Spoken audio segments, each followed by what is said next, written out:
Ready? Okay, come on, yeah. We out of control. Hey guys, so we're gonna go through some power steering stuff to convert the LS1 power steering pump to the SC400 rack. You're gonna need the following. This is from Russell. All these are from Russell pretty much, except for one. That's the power steering hose. It is a specific power steering hose. It's Teflon inside.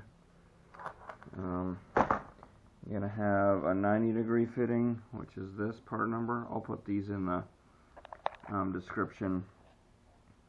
This is made by Lexus by Russell to convert the threads, or it goes into the power steering pump, the LS power steering pump, that end there with the O-ring, and then you can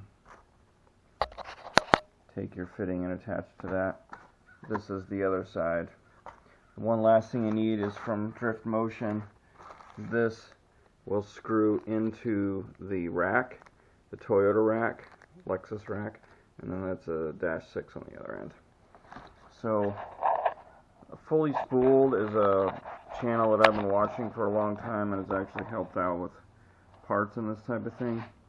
He also does a good explanation of how you do this. It's a little bit different from normal AN lines, in that you'll actually take, now I didn't mess around with this from when I got it. They cut it. I haven't done anything with this. So I didn't need any tape. Mine just fit right over the top. And you will actually take this brass ferrule, I think it's called, and it will go down in between the Teflon and the braided line. So it's kind of weird. I haven't done it before, but that's how it works. So he does a good job of explaining this in his videos. But basically you want this end, the more tapered end, to actually go down inside of these stainless steel lines, which is, as he says in his video, kind of the opposite of what you normally want.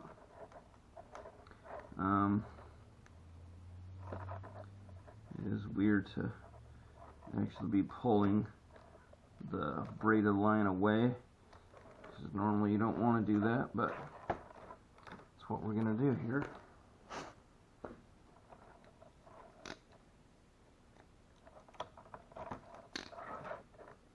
I believe it's not too sticky on there.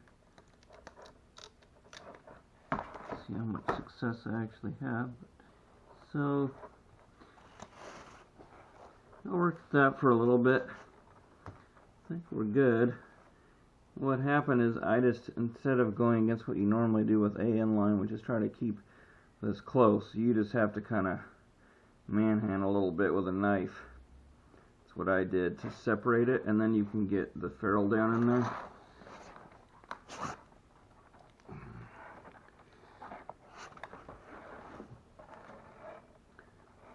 So I don't know whether that's going to focus, but you can see that that Teflon line is all the way up to the edge of that.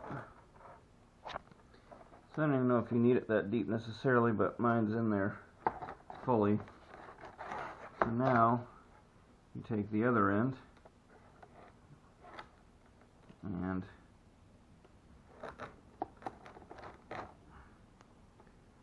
put that down in there.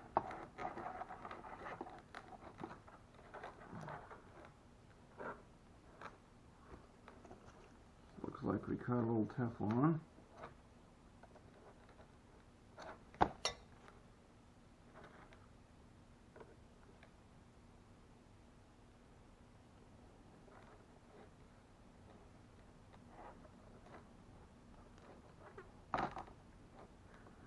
Alright, it slips right down in there.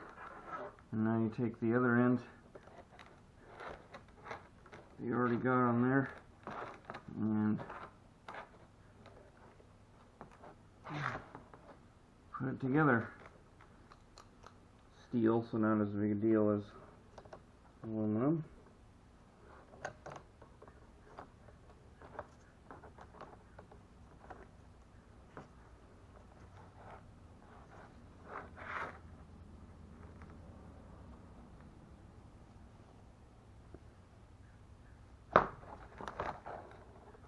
Okay, so there's one end of that hose. Now we need to do the other end after I figure out how long it needs to be. The other part of this is that on my LS1, this is the fitting right here that goes to the pressure side. I don't know if it's simpler to take this pulley off or not. I'm going to try and not do that in any way. But my line is going to run down through, and then it's going to run to this one. So that's where I'm going to put my Driftmotion filter, and so that line should run nicely down in there. So what you're about to see is me 100% not caring anything about this hose or fitting anymore. I'm just going to cut it.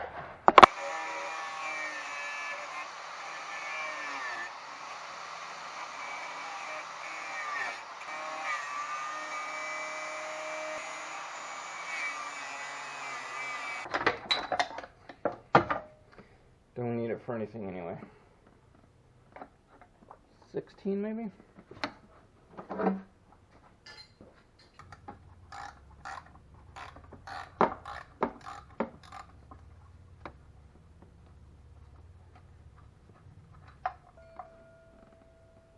Okay, so that's what that one looks like, and I'm going to go get the Russell one. By the way, these are kind of handy. Crescent, I don't know. I mean, you just saw how handy it is. It lets that piece go through. I hardly ever use them, but apparently they work for something. So this is the Russell part. This is again 648060. So you can compare what those two look like. They both have an O-ring. So this bad boy looks to be bigger than 5/8. Let's check out how big this is, but that's going to go in there. That would be a 3/4.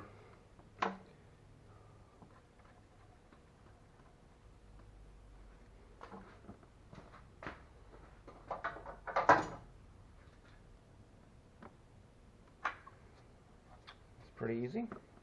So now we have our power steering hose we just made.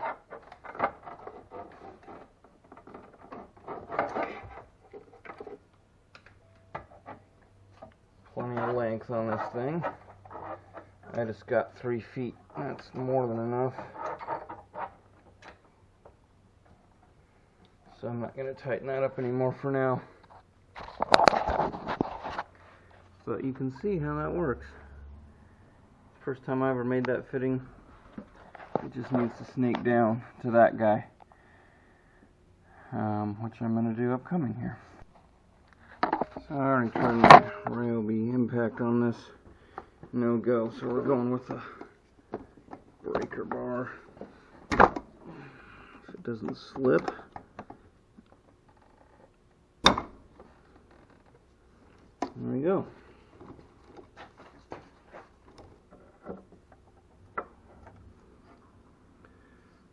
So that's what comes out of there.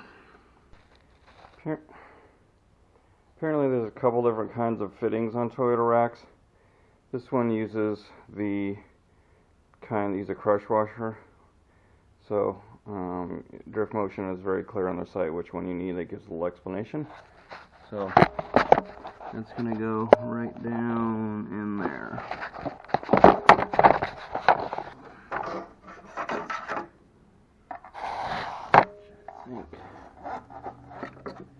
Squeeze right down here.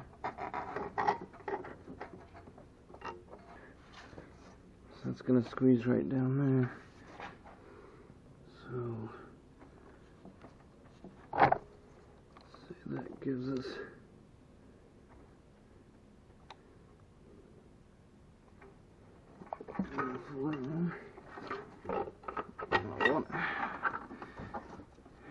turn this over.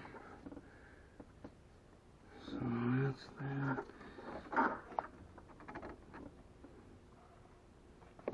And now I got that. I'm going to try something, because it looks like that's how they clipped it before.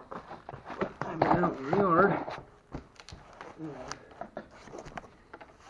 Got these monsters, and they were cutting tree limbs about as big as my forearm, and you know it has to be big. So I'm just going to try it. We'll see what happens, I guess, right now, because I've never done this before.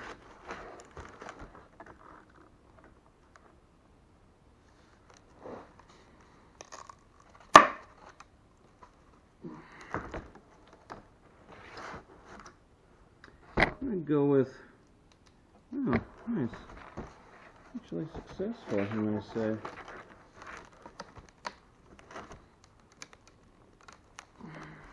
Cut through half. And there we go. So if you see how that's kind of smushed down, that's exactly what it looked like in the box.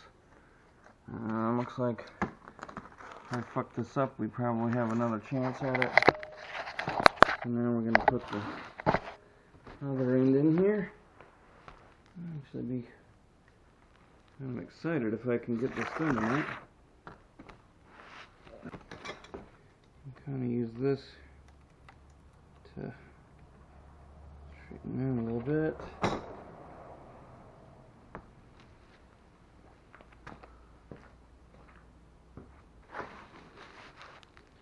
Once again, it's going to be a little worse than it was before, but it's kind of nice because it's beveled. I see a big issue getting this on here, but guess we'll find out. Like I said, nice thing is you kind of want it to happen. So boom, that goes on there. Not saying I want to do this for a living, but and it's already kind of away. So this guy should go in here fairly easily. It does. So you can see how far that goes up in there. And then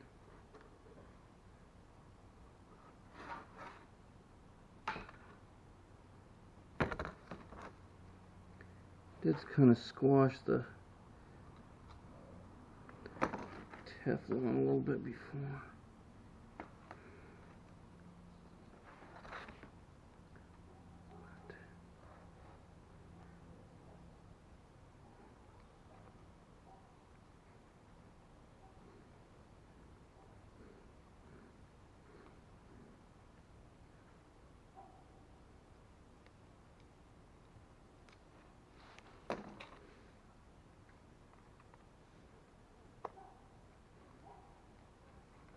There we go.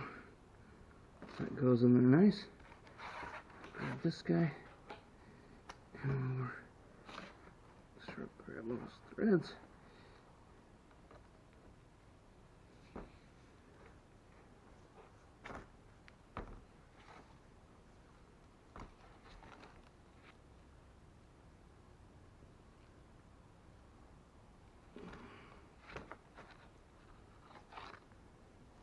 Okay,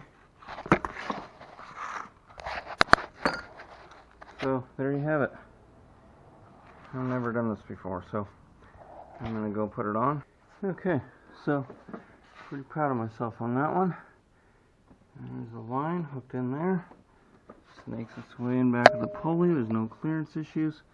Goes right down there. The other side's the low side. One more thing off the list. Okay, so kind of minor stuff, but you can see here's the stock power steering reservoir. The Lexus has a power steering cooler already, so I was able to cut this hard line right here and then make a little barb on the end of that, and then this is just the stock GM hose that comes right down here, and I just cut it to length and that was it. So now we're going to fill power steering fluid. Maybe get some of those numbers off there just to clean things up. And again, we're just in step-by-step mode right now. It took a little bit of time to clean the garage today. Did some research. You can use ATF in here, which is what I'm going to be using. Just using Valvoline Max Life. You get a pretty good deal on Amazon.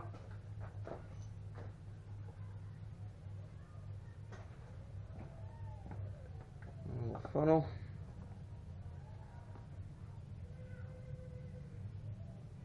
I know I'm going to have to add more later once the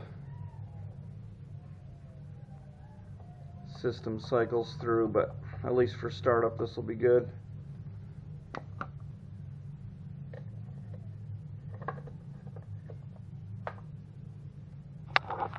One more step.